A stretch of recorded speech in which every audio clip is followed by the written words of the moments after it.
Let's go, Greg Leon on Boxing Talk. This is Bernard Hopkins. Greg Leon is doing the interview as usual. The undisputed website in town. We're back in the mix again. It's been a long time. Vacation is over. Let's get dirty, let's get smart, and let's get to business. Bernard Hopkins, the light heavyweight king, formerly out of retirement. I mean, honestly, we kind of never considered you retired to begin with, but it's good to hear that you're officially back. Wanting to challenge the heavyweight champion Oleg Moskayev. Tell us about that. I haven't really had the chance to ask you myself, so tell us about where that stems from. What made you decide to want to challenge for that title? One reason is to bring the championship back, the heavyweight championship back to the United States, where I believe personally it belongs. Second of all, I just feel that right now that the heavyweight division has always been the key of all boxing, and right now we have lost the reputation of being the best fighters or best heavyweight division is over in Europe. Now, Europe deserves the respect for having fighters over the years, but let's keep it right. Let's keep it real.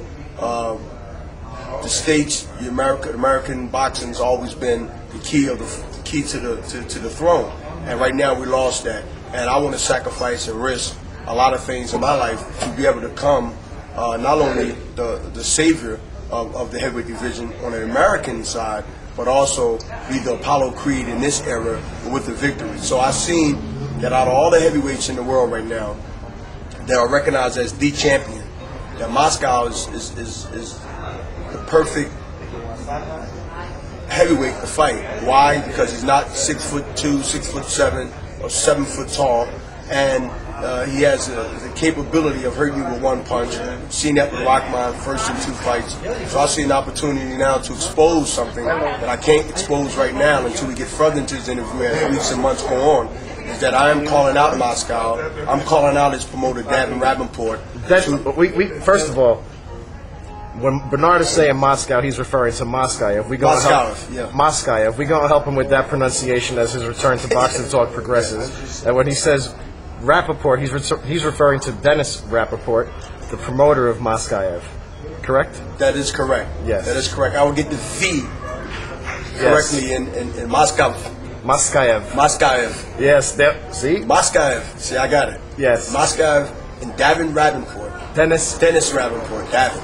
I always change these people's name, but they gotta. If they want me to respect them, I'll say the name right. But the bottom line is that I would like to establish, further my legacy by winning the heavyweight championship of the world, and then move on to bigger and better things. If that's what's bigger and better than winning that? Well, it could be furthering the promotion of Golden Boy promotion outside the ring, and anything else that might interest the fans and the media to come watch. I mean, people are still talking about Bernard Hopkins and Roy Jones. I gave up on 8 years ago, but if the fans wants to see the fights, Bernard is officially out of retirement on Boxing Talk. If they want to see the best matches, whether it's Joe from England, Galazaki, if that's the right Galazaki, then they can see that at 175.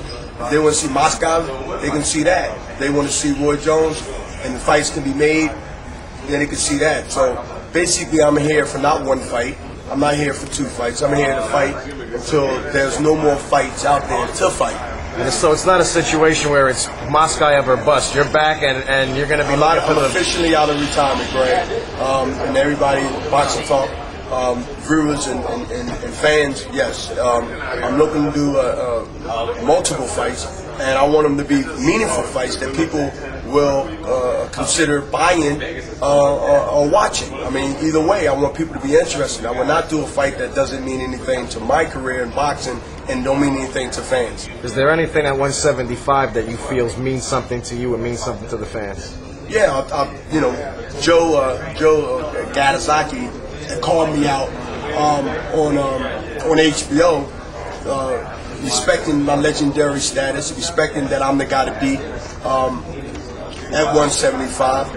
And if he really believes that he has the tools to beat Bernard Hopkins, then Frank Warren, his promoter, can call Richard Schaefer and start negotiating before he fights next month or in March or whatever he fights next year. So the bottom line is that, you know, these guys calling Bernard Hopkins out, let's see now if they really want to do something, if they really want to put their mouth where their words at. Because, you know, I'll be 42 in January. I'm an old man. So if you want to expose that Bernard should stay in retirement, there's only one way you can expose that, and that's physically amongst the whole world watching. You know what I mean? So that's the best way I think to do it. Then to make, you know, the people to make comments that you know, I should stay in retirement or whatever the case might be. If you're going to make a move to heavyweight, I imagine you would need some time to know in advance to be able to put on the additional bulk for that. I mean, what kind of timetable is there on your return? And if you're going to fight your next fight at heavyweight, how much time in advance would that need to be in the works? The ball need to get rolling. Late spring or early summer. Right now I'm walking around at 185, fluctuate between 185 and 190. I feel strong. I've got already 20 rounds in the last 4 months with some notable heavyweights out of Philadelphia. Not big, tall heavyweights, but heavyweights. You know, Gerald Nobles is one of them. And, you know, it's a thing where is that I would neutralize anything that a heavyweight that's not 7 foot tall has to offer with Bernard Hopkins. And I think that's where I believe that Moscow and Dennis Rabenport are afraid of, is to get exposed and get embarrassed by a quote-unquote former middleweight beats a heavyweight. I think that would really send a message that a heavyweight will have to live with for the rest of his life, and they might not want to risk that. You know what I mean? And we offering them pretty good money. You know what I mean? There's $2.5 million on the table. Yes, I said it on Boxing Talk. From Richard's mouth to my ears, now to Boxing Talk, is that it's $2.5 million for an easy fight for Moscow to get a good easy payday. And then he can fight Klitschko and unify the titles somewhere down the line in 2007. I mean, this is serious talk that we're having here. Does it bring you satisfaction to know that when we were talking a lot more frequently, the criticism of Bernard Hopkins was he wants to stay at middleweight, he only wants to fight at middleweight, and you were telling the people all along that you had your goal with 20 defenses and then you were going to go up in weight. Does it bring you a great satisfaction to see that come into fruition now and see how quickly people forgot about that Bernard Hopkins who only wanted to stay at middleweight and pick on the little guys coming up? Absolutely, because, you know, I needed to make history, and that was important to me, and it's always been important to me, and that's why I called out the heavyweight champion.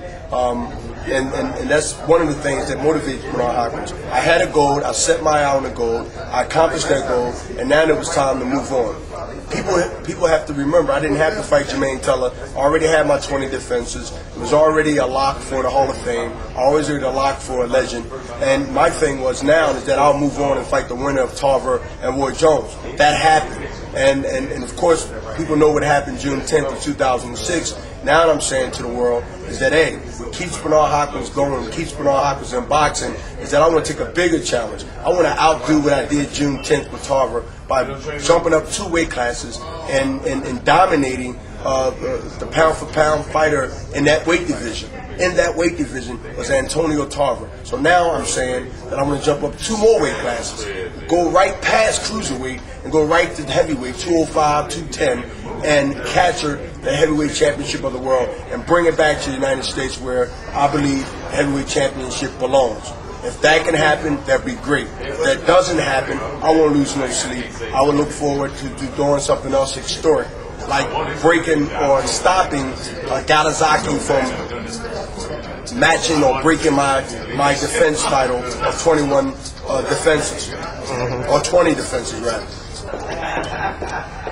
Now, Schaefer, if Moskayev, you mentioned other options, Calzaki. Because he called my name out. And again, Greg, I want people to understand and know.